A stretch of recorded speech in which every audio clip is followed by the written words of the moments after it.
ఇంత దూరం ప్రయాణం చేసి ఈ ప్రాంతానికి వస్తే ఇక్కడ ఏం కనబడుతుంది, మీకు ఏం కనబడతలేదు. సరే, ఇది క్లోజ్ చేశారు కాబట్టి నేను చెప్తాను చూడండి. అది అక్కడ అబ్రహాం తవ్విన బావి. ఇక్కడ నుంచి ఇట్లా స్ట్రైట్ పోతే చాలా డీప్ ఉంటుంది. ఐజాక్ కూడా ఇక్కడ బావులు తవ్వుతే జేకబ్ కూడా విజిట్ చేస్తాం.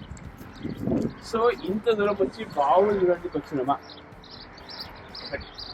రెండోది ఏంటంటే ఇది మనకెట్లా వర్తిస్తుంది, ఆ ఆయన బావి ఏంటంటే మనకేంది దాంతో. Genesis 26:18 and Isaac digged wells and the wells of the father of water which they had digged in the days of Abraham. The Philistines had stopped them. Abraham వచ్చి బావులు తవ్వుతుండే, అయితే ఫిలిస్తీన్లు వచ్చి దాంట్లో రాళ్ళు వేసేస్తుండే. అది తర్వాత ఐజాక్ వచ్చి అదే బావిని తవ్విండు. సో బైబిల్లో అబ్రహాం, ఐజాక్, జేకబ్ ఈ బావుల గురించి ఏంది, ఈ బావులకు మనకు లింక్ ఏంది, ఈ బావులకు సాదృశ్యం ఏంది, మనం ఇంత దూరం వచ్చినాం. ఇప్పుడు పోలీస్ చెక్ పోస్టులు, మిలిటరీ చెక్ పోస్టులు, ఇంత దూరం ప్రయాణమై బావి చూడడానికి వచ్చినామా? What is the significance of this well? What can we learn? దీని నుంచి మనం ఏం నేర్చుకోవచ్చు అంటే ఇక్కడ చూడండి, Isaiah 12:3 Therefore with joy you shall draw water out of the wells of salvation. బావికి సాదృశ్యం ఏంటంటే రక్షణ. ఆ రక్షణ నుండి మనం ఆ బావి నుండి నీరు తీయాలంట.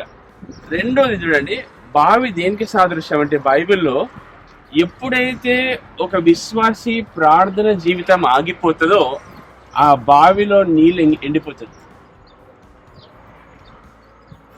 You understand this? సో ఇక్కడ వెల్ అంటే లైఫ్ గివింగ్ స్ప్రింగ్, వెల్ అంటే లైఫ్.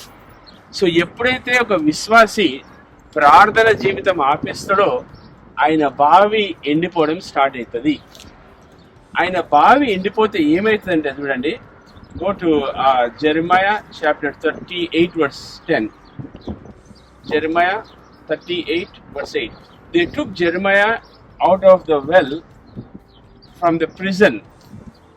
జెరెమయాని వాళ్ళు ఏం చేస్తారంటే ఒక బావిలో వేస్తారు, ఎండిపోయిన బావిలో.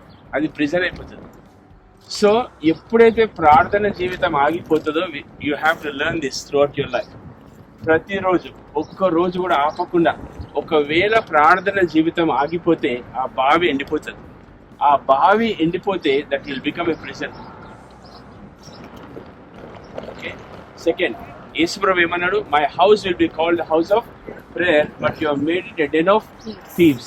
So when the prayer life stops, the thieves will enter.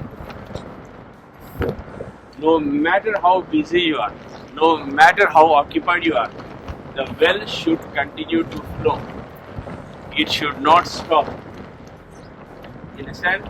So ఎప్పుడైతే ఆ ప్రేయర్ లైఫ్ ఆగిపోతుందో ఆ రోజు రిజన్ అయిపోతుంది, ఆ వెల్ ఎండిపోవడం స్టార్ట్ అవుతుంది. దాని తర్వాత చూడండి, look at this scripture, Luke 11:24. When the unclean spirit goes out of a man, he walketh through dry places. ఒక దురాత్మ ఏం వెతుకుతుందంటే అది ఎండిపోయిన ప్లేసెస్ వెతుకుతుంది. సో మీ ప్రార్థన జీవితము రెగ్యులర్గా కంటిన్యూ ఉందంటే మీ బావిలో ఊట నీళ్లు పారుతున్నట్టు. ఒకవేళ నేను బిజీ ఉన్నా, నాకు టైం లేదు, నాకు ఇంట్రెస్ట్ అనిపిస్తలేదు, చేద్దాం అనుకుంటున్నా, చూద్దాంలే అనగానే ప్రిజన్స్ ఫస్ట్ స్టార్ట్ అవుతుంది. రెండోది దురాత్మలకు అది చోటు ఇచ్చినట్టు, అది వెతుకుతుంది. ఎప్పుడు ఆ బావి ఎండి, it likes dry places. Understand? So Isaac dug the wells again which the Philistines have stopped. అంటే ఫిలిస్తీన్ అంటే ఆ అపవాది సాదృశ్యం. అవి ఏం చేస్తాయంటే ఆ రాళ్ళు వేసేసి ఆ బావిలో ఊట అది పారొద్దని ఆ విధంగా వేసేస్తుంది అపవాది. ఏ విధంగా మనం బిజీ పెడుతుంది, ఇంట్రెస్ట్ లేకుండా చేస్తుంది, స్ట్రైఫ్ ఉంటుంది, హర్ట్స్ ఉంటుంది. ఇవన్నీ రాళ్ళపైన రాళ్ళు వేసేసి ఏం చేస్తుంది అంటే ఆ ఊట పారకుండా చేస్తుంది ఫిలిస్టీన్స్. సో ఐజాక్ ఏం చేసిండంటే వాళ్ళ తండ్రి ఆ పితరులు తవ్విన బావి అదే బావి తవ్విండు మళ్ళా.